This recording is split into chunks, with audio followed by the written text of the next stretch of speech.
دیکھو مجھے اپنے ماں باپ سے بچا کر رکھنا، تم فکر نہ کرو، میں تمہارے ساتھ ہوں۔ وہ اس کا ہاتھ پکڑ کر اس کمرے سے نکلا، پھر میرے بیڈ روم کے دروازے پر دستک دی۔ میں نے فوراً ہی آنکھیں کھول دیں۔ پوچھا کون ہے؟ پارس نے کہا پاپا جلدی دروازہ کھولیے، دیکھیے کون آیا ہے۔ میں نے فوراً اٹھ کر دروازہ کھولا تو جوجو کو دیکھ کر حیران رہ گیا۔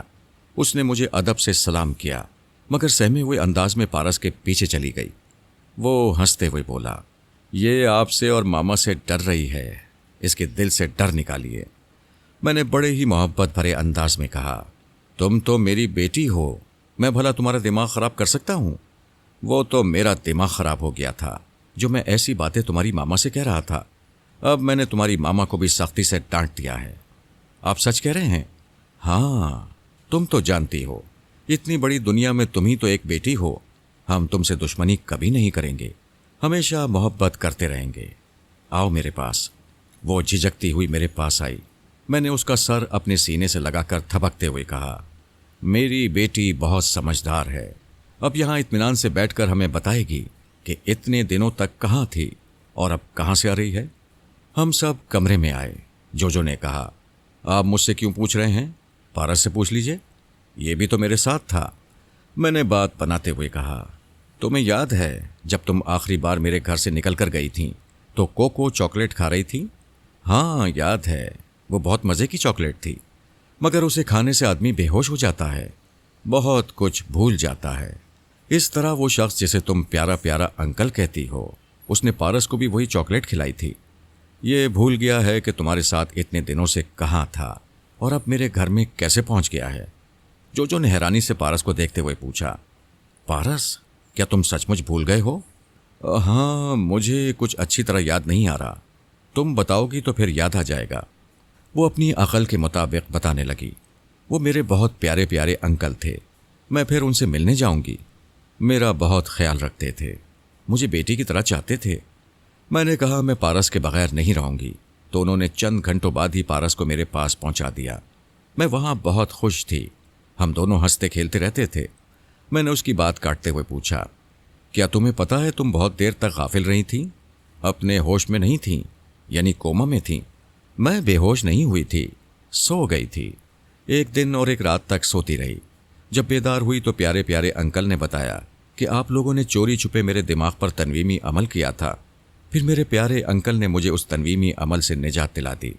وہ جھوٹ کہتا ہے، ہم نے ایسا کوئی کام نہیں کیا تھا، تم ہماری پیاری بیٹی ہو۔ وہ جھوٹ بولتا ہے، وہ تمہیں نادان اور بچی سمجھ کر بے وقوف بنا رہا تھا۔ میری سمجھ میں نہیں آتا، وہ کہتا ہے آپ دشمنی کر رہے ہیں۔ پارس نے پوچھا جو میں تمہارے لیے کیسا ہوں؟ تم تو بہت اچھے ہو، جب میں اچھا ہوں تو میرے پاپا برے کیسے ہو سکتے ہیں؟ میں نے کہا تم تقریباً 12 برس سے ہمارے ساتھ ہو، کیا اب سے پہلے ہم نے کبھی دشمنی کی تھی؟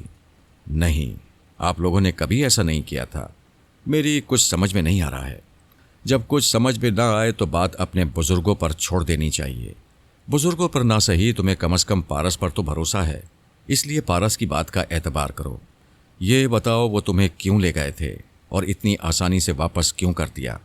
جو نے حیرانی سے پوچھا کیا آپ نہیں جانتے؟ اگر میں جانتا تو تم سے کیوں پوچھتا؟ پارس تم بتا دو، تمہیں تو پتا ہے نا۔ میں ابھی کہہ چکا ہوں میری یادداشت کچھ کمزور ہو گئی ہے، اور تم جو باتیں بتاتی جا رہی ہو مجھے یاد آتی جا رہی ہیں۔ آگے بتاؤ کیا ہوا؟ ارے اور کیا ہوگا، ہمارے پیارے پیارے انکل نے ہمیں اس لیے اپنے پاس بلایا تھا کہ وہ تمہارے دماغ میں بھی ٹیلی پیتھی کا علم ڈالنا چاہتے تھے۔ میں نے اور پارس نے حیرانی سے پوچھا یہ کیا کہہ رہی ہو؟ ہاں، سچ کہہ رہی ہوں، ان کے پاس ٹرانسفارمر مشین ہے۔ جب مجھے معلوم ہوا کہ پارس کے دماغ میں بھی ٹیلی پیتھی کی صلاحیت آ جائے گی تو میں خوش ہو گئی۔ سوچنے لگی پھر تو ہم ہزاروں آدمیوں کے بیچ میں بھی خاموش رہ کر سوچ کے ذریعے خوب باتیں کیا کریں گے۔ میں نے پریشان ہو کر پوچھا بیٹی آگے بتاؤ، پھر کیا ہوا؟ آگے اور کیا ہونا تھا، وہاں ٹرانسفارمر مشین رکھی ہوئی تھی، مجھے ایک بستر پر لٹایا گیا، پھر میرے سر پر ایک آہنی کیپ پہنائی گئی، اس کے بعد مجھے ہوش نہیں رہا۔ کیا تم نے دیکھا تھا دوسرے بیڈ پر پارس کو لٹایا گیا تھا؟ ہاں، دوسرے بیڈ پر پارس تھا، پوچھ لیجئے، یہ حضرت تو سامنے بیٹھے ہیں۔ پارس نے اس کا ہاتھ تھام کر کہا تمہیں بچی سمجھ کر احمق بنایا گیا ہے، میں وہاں نہیں تھا، میری ڈمی تھی، ذرا یاد کرو، کچھ عرصہ پہلے تم نے سنا تھا کہ سلارا اور جارج فری مین نے میری ایک ڈمی تیار کی ہے، جس کے ذریعے انہوں نے تنظیم والے حکام سے $1 کروڑ سے بھی زیادہ رقم حاصل کی۔ اس کے بعد پاپا اسے اپنے پاس لے آئے، پھر یہاں سے وہ تمہارا پیارا پیارا انکل اسے اغوا کر کے لے گیا۔ پارس اسے سمجھا رہا تھا اور میرے دماغ میں سنسناہٹ سی ہو رہی تھی۔ یہ کیسے ہو سکتا تھا؟ کیا واقعی جوجو کے بیان کے مطابق کہیں ٹرانسفارمر مشین ہے جس کے ذریعے جوجو کے دماغ سے ٹیلی پیتھی کا علم کسی دوسرے کے دماغ میں منتقل کیا گیا ہے؟ میں نے فوراً ہی خیال خانی کی پرواز کی، سونیا کے پاس پہنچا، اسے مختصر طور پر جوجو کے حالات بتائے۔ وہ بھی حیران ہو کر بولی، یہ کیسے ممکن ہے؟ یہاں شیروں کے غار کے سامنے تقریباً 1 فرلانگ کے فاصلے پر ہم نے وہ بستی آباد کی ہے۔ ہم برابر محتاط رہتے ہیں، کسی دشمن کو اس غار کی طرف جاتے ہوئے نہیں دیکھا، پھر وہ مشین کسی اور کے ہاتھ کیسے لگ سکتی ہے؟ تم ابھی اس غار میں جانے کا انتظام کرو اور دیکھو مشین موجود ہے یا نہیں، اور اگر ہے تو اسے پہلی فرصت میں تباہ کر دو۔ وہ اسی وقت غار میں جانے کے انتظامات کرنے لگی۔ اچھے خاصے ہتھیار اور زہریلی گیس کے بم گاڑیوں میں رکھ لیے گئے، پھر وہ قافلہ شیروں کے غار کی طرف روانہ ہو گیا۔ قریب پہنچ کر انہوں نے بم کے دھماکے شروع کیے، ہر طرف دھواں ہی دھواں پھیلنے لگا۔ شیر اس غار سے نکل کر بھاگ رہے تھے۔ دھماکوں کی آواز جنگل میں دور تک گئی تھی۔ تھوڑی دیر بعد کتنے ہی ہیلی کاپٹر فضا میں پرواز ہوتے ہوئے دکھائی دیے۔ اس وقت تک سونیا غار کے اندر پہنچ گئی تھی۔ وہ اپنے ساتھیوں کے ساتھ گیس ماسک پہنے ہوئی تھی۔ اندر دھواں ہی دھواں تھا۔ دھواں چھٹنے کا انتظار کیا جاتا تو دشمن سر پر پہنچ جاتے۔ اس نے جیپ کی ہیڈ لائٹس روشن کر دیں اور اسی روشنی میں سنبھل کر ڈرائیو کرتی جا رہی تھی۔ آخر اس جگہ پہنچ گئی جہاں بڑے بڑے پتھر رکھے ہوئے تھے اور کچھ پتھروں کے پیچھے وہ ٹرانسفارمر مشین چھپائی گئی تھی۔